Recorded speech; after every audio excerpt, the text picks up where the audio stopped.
जो गाड़ी 5 लाख रुपए में सुबह बिक रही थी वो रात होते होते 10 लाख रुपए में हो गई, अगली सुबह 20 लाख रुपए में हो गई, अगली सुबह 40 लाख रुपए में हो गई।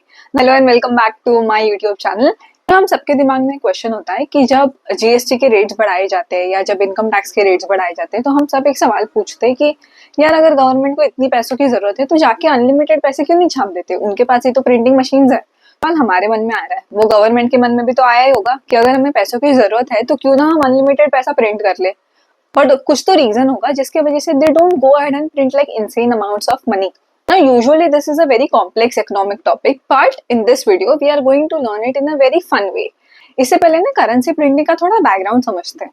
तो फर्स्ट करेंसी नोट जो इंडिया में प्रिंट की गई थी that was printed in British Raj. तो ये प्रिंट हुई थी ऑलमोस्ट 1861 में, the first currency note in India. अब जो करेंसी प्रिंटिंग और कॉइन प्रिंटिंग की अथॉरिटी थी that was solely government of India till 1934। 1934 में क्या हुआ, Reserve Bank of India Act बना था और एक्ट एस्टैब्लिश होने के बाद करेंसी प्रिंटिंग की जो रेस्पॉन्सिबिलिटी थी वो दी गई थी रिजर्व बैंक ऑफ इंडिया को, और कॉइन मिंटिंग की जो रेस्पॉन्सिबिलिटी थी that stayed with government of India.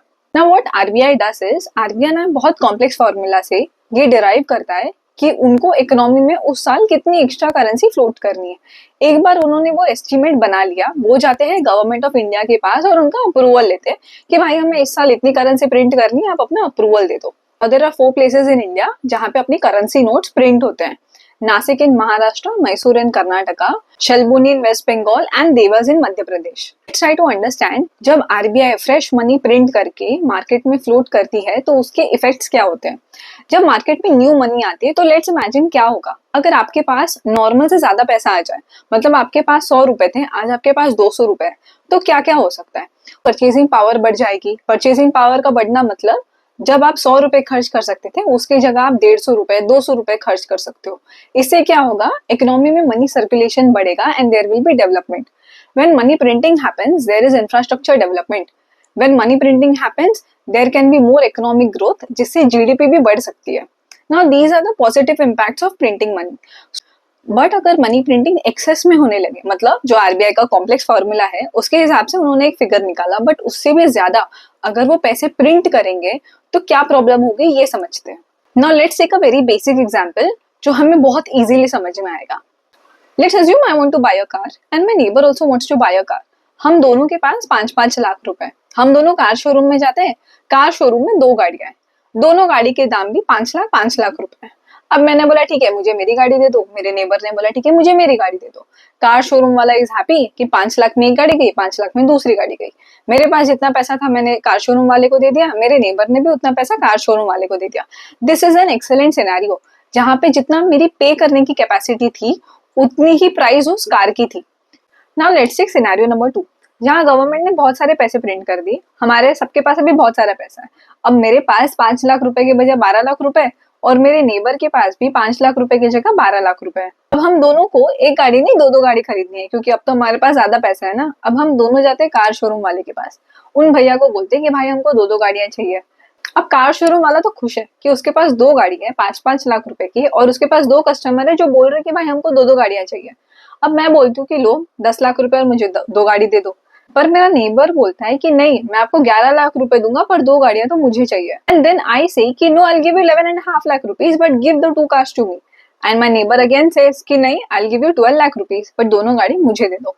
Car showroom वाला तो खुश, भाई उसकी तो लॉटरी लग गई ना कि जहां उसको 10 लाख रुपए मिलने वाले थे 2 गाड़ी के, आज उसको उसी गाड़ी के लिए 12 लाख रुपए मिल रहे हैं।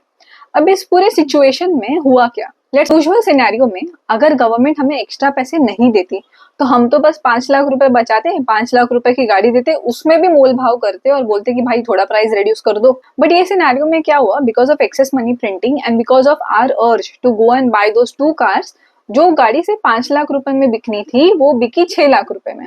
The conclusion of the story is कि जब इकोनॉमी में there is high supply of money, मतलब सबके पास पैसा है, सबके पास बहुत सारा पैसा है, but the supply is limited, मतलब जो चीजें अवेलेबल है खरीदने के लिए, इफ दैट इज लिमिटेड, तो फाइट करेंगे कि मुझे ना ज्यादा प्राइस में खरीदना है, मुझे ज्यादा प्राइस में खरीदना है, ये चीज मुझे चाहिए, ये चीज मुझे चाहिए।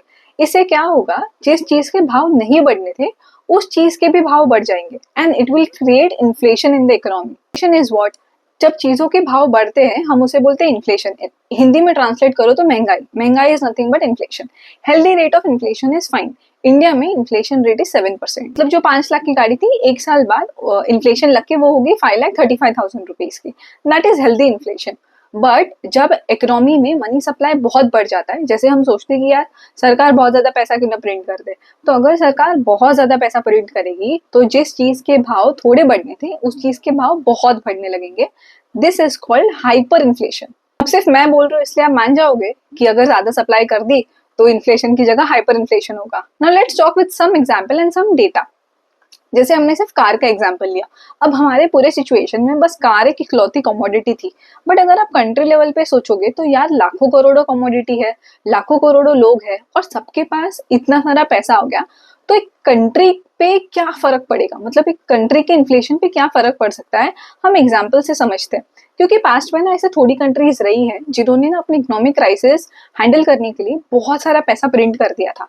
1946 में हंगरी ने एक्सेस मनी प्रिंट की थी, जिसकी वजह से क्या हो गया था, जो गुड्स के प्राइसेस थे वो हर 15 घंटे में डबल हो रहे थे। हमारे एग्जाम्पल में समझे तो जो गाड़ी 5 लाख रुपए में सुबह बिक रही थी वो रात होते होते 10 लाख रुपए में हो गई, अगली सुबह 20 लाख रुपए में हो गई, अगली सुबह 40 लाख रुपए में हो गई।